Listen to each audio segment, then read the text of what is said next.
ఎవరిని ఆశ్రయిస్తున్నావు? దేవుణ్ణి అడుగుతున్నావా? దేవునికి ప్రార్థిస్తున్నావా? నాకు ఇది లేదని అడుగుతున్నావా? కాకులు మొర పెడుతున్నాయంట. అవి హీనమైన కాకి, బుద్ధి లేని కాకి. దాని బ్రతుకు బాగుండదు, దాని చూపు బాగుండదు, దాని నడక బాగోదు, దాని స్వరము బాగోదు. ఎటు చూసినా కానీ కాకిని ఎవరు చేర్చుకోరు. ఎవరన్నా ప్రేమగా పెంచుకుంటారా ఇంట్లో అంటే ఎవరు కూడా దాన్ని పెంచుకోరు. ఒక పావురునో చిలకనో పెంచుకుంటారు కానీ కాకిని ఎవరో పెంచుకోరు. అలాంటి అసహ్యమైనటువంటి కాకి కూడా ఎవరికి మొరపెడుతుందంట? దేవునికి మొరపెడుతుందంట. దేనికోసము? తిండి లేక దేవునికి మొర పెడతా ఉంటే ఆ మొరను విన్న దేవుడు, నేను వాటిని పోషిస్తూ ఉన్నాను, వాటికన్నా మీరు శ్రేష్ఠులు కరా అని చెప్పి దేవుడు మాట్లాడుతూ ఉంటున్నాడు. కనుక ఈ దినము కాకులలో ఉన్నటువంటి ఒక 40 జాతుల కాకిలే ఉంటాయంట.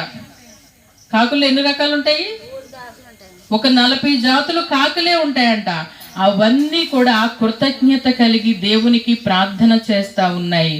అయితే ఈ దినము నీ ప్రార్థన, నా ప్రార్థన దేని గురించి చింతపడుతూ ప్రార్థిస్తున్నాము?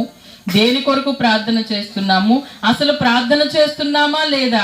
దేనిని ఆశించి ప్రార్థన చేస్తున్నాము అనేటువంటిది పరిశీలన చేసుకుంటూ, నా బ్రతుకు ఎలాంటిది అని ఒకసారి మనము పరిశీలన చేసుకుంటే గనక దేవుడు మొట్టమొదటిగా చెప్తున్నాడు, వాటికి తిండి లేక తిరుగుతుంటే వాటిని నేను పోషించిన దేవుడును, వాటికన్నా మీరు శ్రేష్ఠులు కదా, మిమ్మలను నేను పోషించనా అని మాట్లాడుతున్నా.